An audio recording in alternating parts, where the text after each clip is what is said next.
Hello everyone, it's positivities here, and for today, so it's been a couple weeks since Sonic Racing Crossworlds had come out, and I've been having a really good time with this game within the last couple of weeks. From the options that you're given for your machines, from the offline and online cut capabilities, this game is really fun, and I've been having a blast with it, honestly. And not to mention with the upcoming characters coming within the rest of 2025, and then almost the entirety of 2026, you can tell that SEGA and Sonic Team put a lot of effort into making this a really good racing game that was much better than what they had with Team Sonic. But the issue here is that when it comes to Crossworlds, there's only one thing that is plaguing the game. I mean, aside from the grinding with the tickets, which is like a major issue, another issue regarding about it is actually the online, and more specifically, the online festivals. We had a bit of a taste with it back when Joker had his own festival when the open network was happening, and it only lasted for about a day, and you know, it was fun and all. But then afterwards, when the game fully come out, we had a bit of a taste with it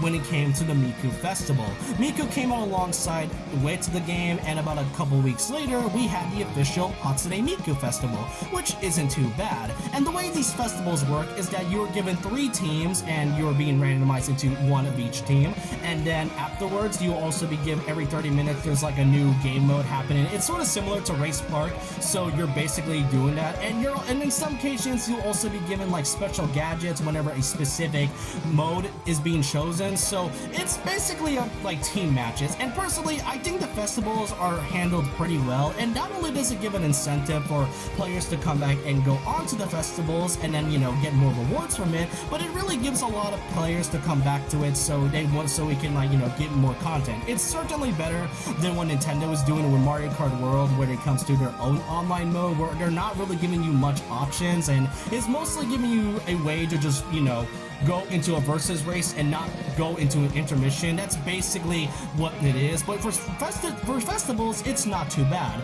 The problem here is actually how it's being executed. It's good on paper, and execution-wise, it's almost good. The problem here is that when it comes to these festivals, these only last for about a few days, like 3 days in total. Hatsune Miku's happened earlier in October, and it only lasted for about 3 days. And while these rewards are great, which gives you options from the horns, a new title, and sticker decals for your machine, there's also some things that just makes no sense, like a gadget which is somehow locked behind a festival item, which is like crazy. And since these are limited times, you may not be able to get some of these stickers anymore ever again, and they may never come back at all, which is insane when you think about it. Not to mention that also applies when it comes to the festivals by itself. While Hatsune Miku's festival lasted for about a few days, it wasn't too bad until you realize that Steve, which came out alongside the Minecraft DLC, had also been released recently about a week later after the Miku Festival, and of course about a day later we then got ourselves a Minecraft Festival that also lasted for 3 days. It's gonna be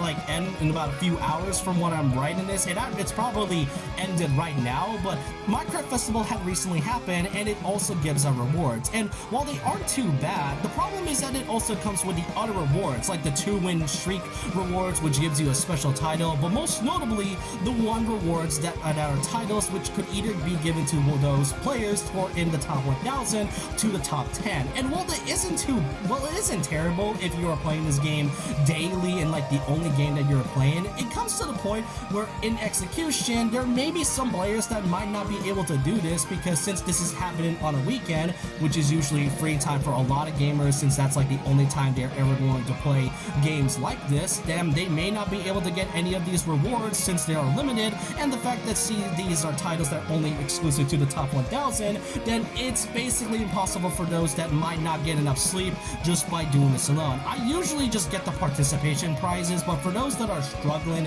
to even get to the top 1000 all the way to the top 10, then it's a constant grind, and it's really weird enough as it is. And keep in mind that with the Minecraft Festival likely ending soon as I'm recording this is going to be happening when Joker is coming out for like this month, because even though the Minecraft Festival is ended, we know that Joker is coming within the next week or two, meaning he'll have his festival. And then in November, we got SpongeBob and Patrick with the SpongeBob DLC, which will have the festival, and in the same month we get Ichiban. You get the point. And that's another problem. As much as I do really love the festivals, the problem is that this applies to every DLC character future will be coming within the next year. Yes, that includes the DLC characters in the season pass and the free DLC characters that will be coming out each month, which is already quite a lot. And as much as I really love the festivals and how they are giving you options, it feels a bit much for those that are, you know, have more than just playing games. And not to mention from the fact that given that you people prefer to play online matches, they also lock the world match, meaning you are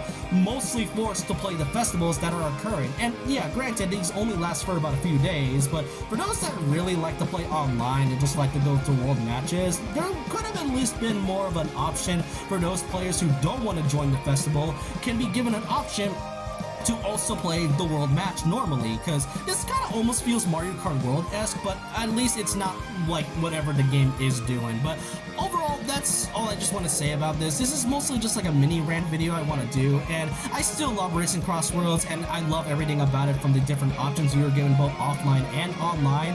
I just do hope that in the future, SEGA and Sonic Team will realize the criticisms that are being given towards the online matches and the festivals, and hopefully they will readjust this in the future, because overall, if this keeps on going, then this might turn off a lot of players who may not even have enough time to do any of these future festivals. But I want to know your thoughts and opinions down below about this. What do you all think about the current situation with the Sonic Racing Crossworlds online community? Do you think the festivals are handled better, or do you think it should be improved upon? Let me know your thoughts and opinions down below about this. And so with that, leave a like, comment, subscribe, hit the notification bell for more videos, follow my Twitter and Instagram, and I'll see you guys next time.